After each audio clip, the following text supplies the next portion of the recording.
Hi folks, we're back again with a nice opportunity to have a new wine and paper thing going on, and this time it's wine and paper on tour. We are here in San Francisco, and as a matter of fact we have the paper here in this vast room office, and we're in Chuck Sperry's place. And welcome to the studio. Happy to have you here. And Chuck is a well-known San Francisco poster artist. With him is Alexandra Fischer, native of Germany, as a matter of fact, native of Mönchengladbach. Hallo, wie geht's, wie steht's? Welcome to Chuck Studio. And we're going to open a bottle now, which we obtained this morning from Continuum Winery in Napa Valley.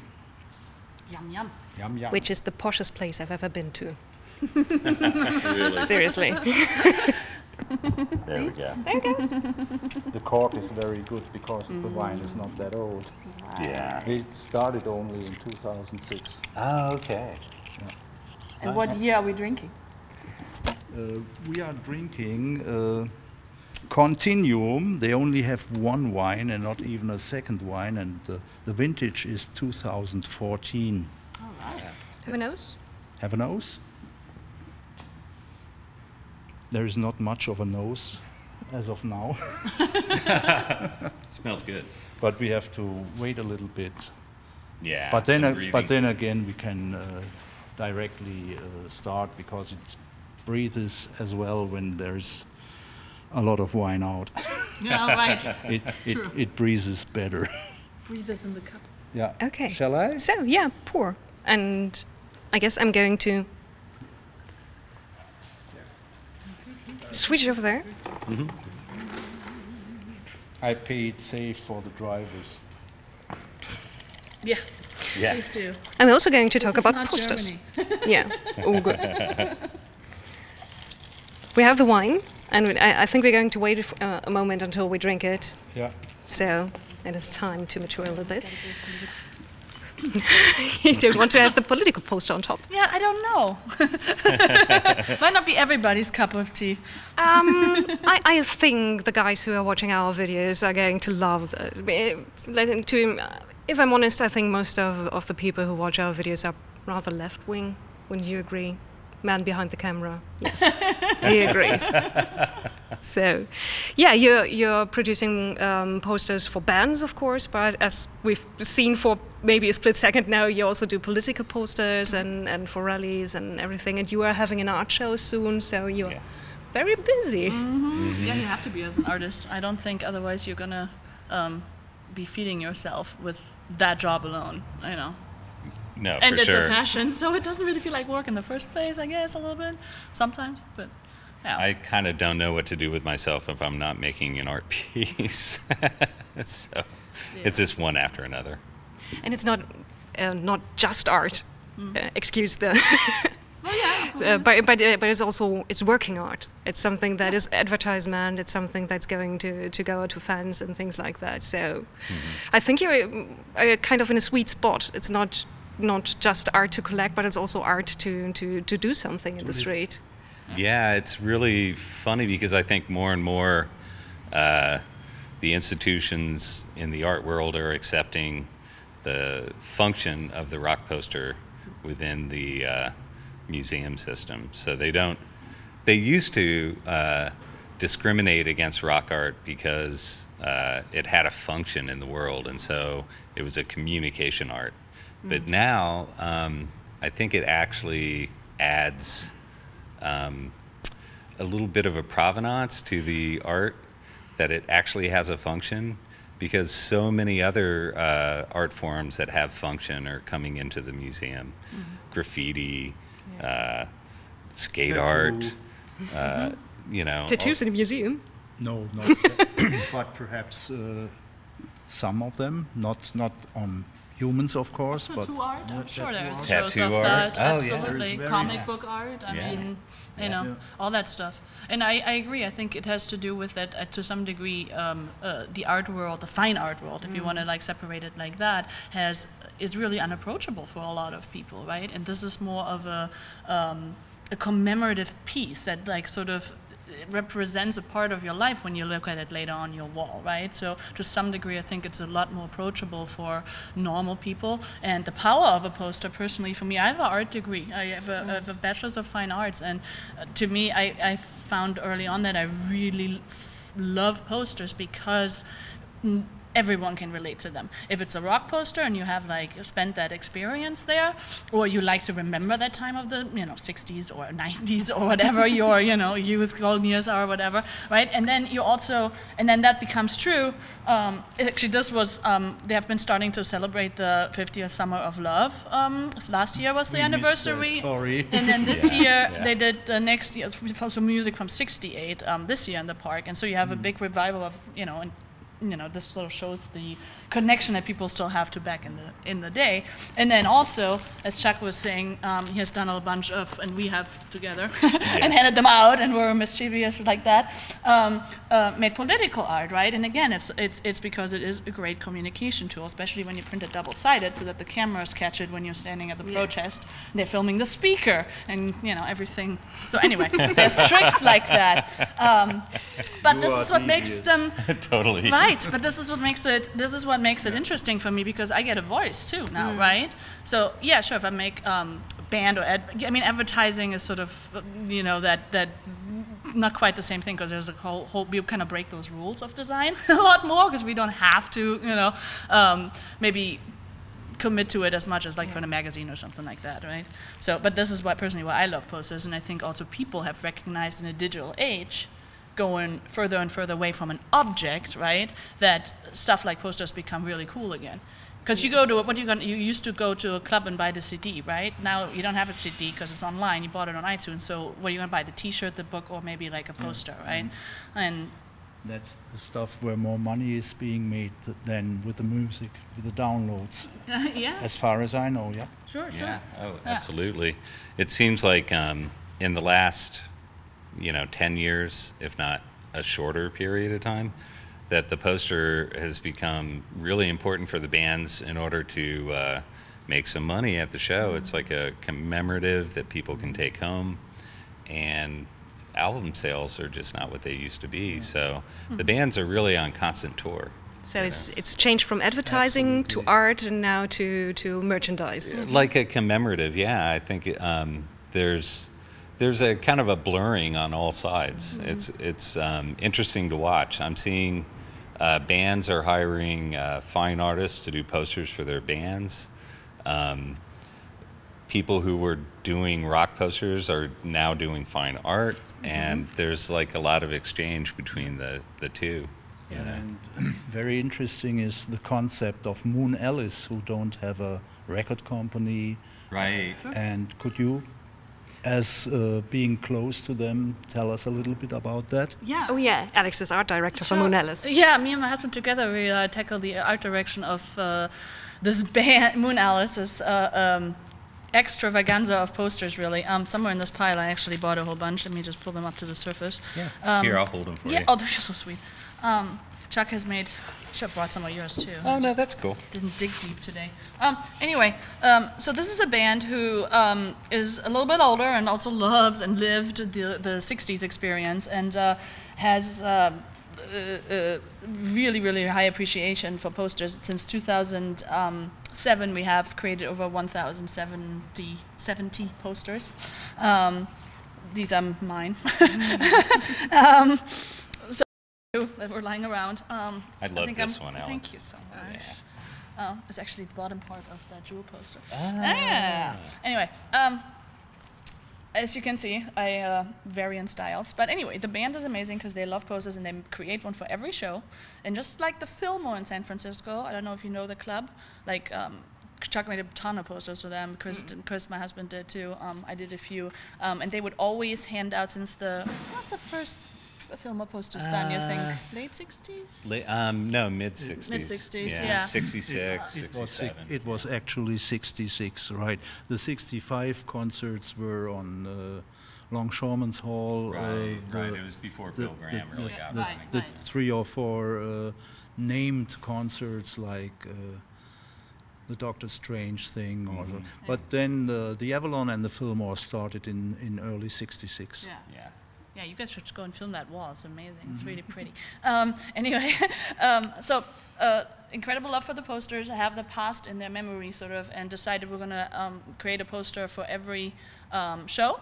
We're going to support that art form because we want to support the artists of that art form, and we hand them out for free at every show. For free? For free. So just like the Fillmore, if you go to the Fillmore, you're going to get that poster at the end for free at the end of the show. You just got to stay to the end. It's really funny how that developed. Bill Graham would make like 1,000 posters, but the room filled up to like 1,300 or 400 people. And so basically he needed to clear the hall quickly. And so someone would stand at the door with the poster and hand it to you as you left. And so that would incentivize everyone to run out the door. He gave everybody an apple. Right, and he gave everyone an apple coming in the place. And it was a sweet thing, the gesture of being welcomed. And here, have an apple. Drinks are over here.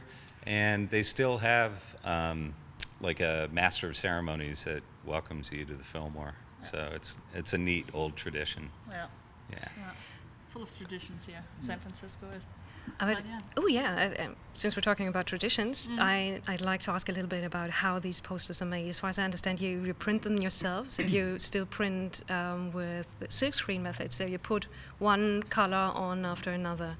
Yeah, so it's 2 different methods, right? I mean, if we're talking Moon Alice, then it's all offset. Because commemorative posters like that, it would be insanely expensive. And you can't give also away silk screens for free. Yeah, and they're playing 100 shows a year. You would constantly be, I mean, that would be insane in terms of production. So these are high-end offset lithograph, not a digital print.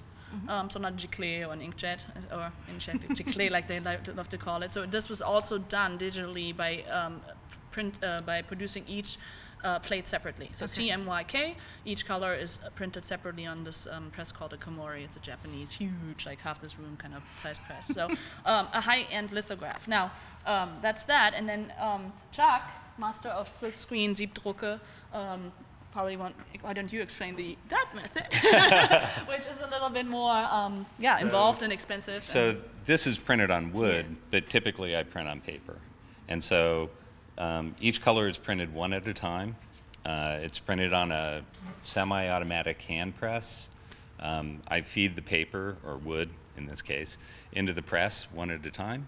And then it takes about a half an hour to 45 minutes for each color to dry.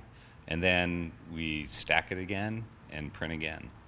And typically, if I'm doing 1,000 posters for, say, Black Sabbath, that's like 3 days, one color a day. And you just do like the one color, leave, come back the next morning, stack it again, do the second color, do the third color, fourth color. And so a lot of the bands that are touring today are getting silkscreen posters. And basically I'm contacted by everyone from The Who to Nick Cave, Black Sabbath, MC5 is doing their 50th anniversary, so I'm doing a series of posters for them. And basically Pearl Jam, do a lot of posters for them. So basically it's nice. It's a nice bunch of customers. It's a nice bunch of customers. It's really funny. When I got the Who job, though, it was someone here in this building, and he walked in right after I had finished doing 2,000 posters for Nick Cave, and I was waiting for the truck to come and pick up a pallet of posters, and I was so sore and tired, and he knocked on the door, and I let him in, and he goes, would you be interested in doing a poster for a band? And it was like very general. And after spending like 10 days on like 2,000 posters, 7-color posters, I said, dude, no, I don't want to do a poster for a band right now. And he goes, how about The Who? And I'm like, God, you suck. Your timing. Yes, I want to do a poster for The Who. So basically, he's like, you look pretty legit. And I said, well, as a matter of fact, yeah, my next poster's for Pearl Jam. I'm sort of a big deal. He just, it was so coincidental that he worked in the building. He's a woodworker here in the building. And he's the guy that does my wood now. Okay. But his girlfriend at the time worked for the production company in Los Angeles that does The Who. So that's how I got the Who gig. It's very funny. It was, And a carpenter. yeah, you know, typically I'm getting like passed from band to band. Yeah. And people are contacting me phone or email. And this was like so funny that it just hooked up because we happen to be neighbors. That's actually the thing that like we should always think to like you get that question a lot. How did you start in this business? You know, and honestly, it's sort of like I mean I think I sort of came in through relations and then there's extra work and then working hard and just doing one after another, you know. But if you just don't have that foot in, you just go to your club or you just go to with your friend's band and you just start making them and you're not gonna make any money in the beginning, like with most things. Right. And then at some point, you make one and then you make two and you build a portfolio and at some point, you're gonna be there, you know. So but that's the beauty about it too. I think you either stick with it, and that's how you're gonna make it. Probably most things, right? Yeah. One of my favorite ideas with the posters is having posters for books, because that's often neglected, that you could have very great novels being with a poster. So You mean for covers? for covers, For yeah, covers, like oh, yeah. like Moby Dick or yeah. Oliver Twist, Yeah. and my idea me too. is a Song of Ice and Fire, the books by George R.R. Martin. Yeah. And as I happen to be his German agent, You're gonna spice it up a little. It just so happens. we're so close. I did this as a poster design for novelist Charles Bach, Beautiful Children. Yeah. And it was a New York Times bestseller. Okay. And then did the book cover for the trade book. Yeah. And then this led to me doing Lipstick Traces by Grail Marcus for Yeah. Harvard University Press. Yeah, awesome. I mean, Which was really funny. This is Random House, my first book cover. Cool. Right? Second It book looks cover, like a Harvard Harvard University University. Press. I'm like, so I didn't have to struggle up through the ranks. They Yeah. just wanted a rock poster look. yeah. I just And needed- that was like a phase with the book companies for about a year or two. Yeah, but I think And with then the I'm back to self-pub- making rock posters, and I kind of put my finger in the book Yeah. pie for a little bit. Well, they have the same problem that CD covers have. They don't get a budget. It's Right. incredible how little you get paid, or people get paid for CDs and book covers. So there is Yeah. not, so often it looks, honestly, to me, who does a lot of digital layouts and designs, when I see book covers, I'm like, great, that person took a photograph and like sort of put some type on it. That would take me like 30 minutes, and it's sort of, this is way more, and I don't quite understand it, to be honest, because I would grab this with the color and the before any other, probably right out of a stack of other posters, right? Just for that it is different, that it has some color, and that it would Right. stick out on the shelf, right? Right. So, I guess I gotta fit the story too. I just did Jeanette Sears' book cover, and that was all color and crazy, and I don't know, Yeah, you're- it's fun. It's fun. yeah. Werner, I was just going to say we could try the wine and you're walking off. I'm sure we'll be right back. So Werner's just walked off. I'm going to try the Give it a wine. try. Sneak a zip in. Oh yeah, That's and good. I'm just trying to guess what kind of different artists and kinds of art when go into this and kind of emerge in your style. So of course psychedelic, of course Mháire and other Art Nouveau artists, ukiyo-e, Japanese printing, and what else? Secession. Yeah. Yeah, Yeah. Vienna Secession. I like that. I'm really influenced by William Morris and the arts and crafts movement, you know, Edinburgh School and all that. But you hit it with yeah, with all of those, ukiyo-e basically. and the Art Nouveau. Yeah. In fact, it's funny, that's like in my description for my museum show. It's like really funny. But that's nice. It's really funny because there was a store in North Beach, SF Rock Posters, and my friend Grant works there. And basically, when I first moved to San Francisco, he would like open the vault, and they had these books that had like Fillmore and Avalon posters, and he would like go page by page and explain, you know, what the history of this poster and what went on at the show and how to tell a first edition from a second edition. Yeah, all the geeky stuff. But he used to look at my artwork and go, dude, it's so flat. And I'm like, yeah, because I like Japanese art. Right. And he's like, no, you should put shading and stuff. I'm like, no, that's like extraneous. That's too much. Yeah. And so I'm vindicated because because if you know ukiyo-e, you can tell. Yes. Right, you can see it. And I think times also it changes, right? We were talking earlier about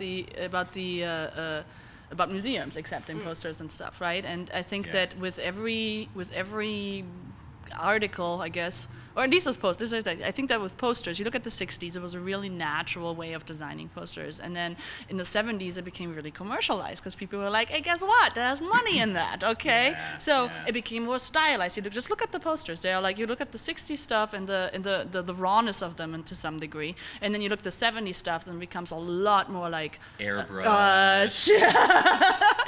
And kind of like prog rock, right? You know, like very ornate and yeah, and then I think of those Pink Floyd things, right in a journey. Rock posters. Yeah. So and then you sort of go into the 80s, and it's sort of like punk breaks that whole thing up, and you go DIY. They return back to like you can actually see the human hand in the work again. And I think it's a direct reaction out of that. Then you're calling flat color, and you look at your guys' stuff from the 90s, right? Be it from Kozig or Firehouse or whatever. Totally you guys sarcastic. Totally sarcastic, and also had more of that comic vibe still in it, and a lot more flat color. So that logical progression goes on, right, into that. And then again, I think right now we are sort of again at a phase where posters are higher, you know, like polished, like again, like you know, more at that 70s level to some degree, right? And I think it's gonna now the result though is because we have the acceptance of a lot more museums and galleries and things like that. We have the chance to branch out more. Right, like Chuck and art form anymore. Well, but you know, you end up with a show of being able to put paintings or print editions into it, where before the museum would have been like, what? No, like, right? Or you would have to really fight it. And now it's like, hey, be invited. You know, like, please do your thing. And so there's that DIY thing too. I think we stuck to that a lot more because we came out of that, you know, 80s, 90s, like just do it yourself kind of a style. So I mean, this whole great. studio started as a DIY kind of thing. In fact, if you turn the camera over there, that is actually a door. That table thing? That table. That like in front of the fridge? Yeah. This is like an old door. I probably lost my sound, right? This is an old door from a hardware store, and basically we put Formica on it. Here's my hinges for printing, and the screen would go in there, and we hand printed on this in a shop that was about 40 feet by 40 feet. So it's gotten a little bit bigger. It's gotten a little bigger. Okay, I think we're going to finish off with the wine. I got wine. So, cheers. Cheers. Yeah, and to the designated driver. We think of you. Yeah. It's good, huh? I'm not going to ask her. I'm not going to ask her. A minute ago. Oh, so you inhaled it. You inhaled it. Yeah. I'm kidding. It's some different thing. No, it tastes good actually. I was trying to be funny and. Can I do a taste? Please. Since I'm obviously killing myself with it. Are you happy? With this wine? Oh, Yes. yeah. Oh yeah. And in Of general. course I'm happy. Good. I paid a lot of money. I have to be happy, otherwise I'd go mad. Okay, so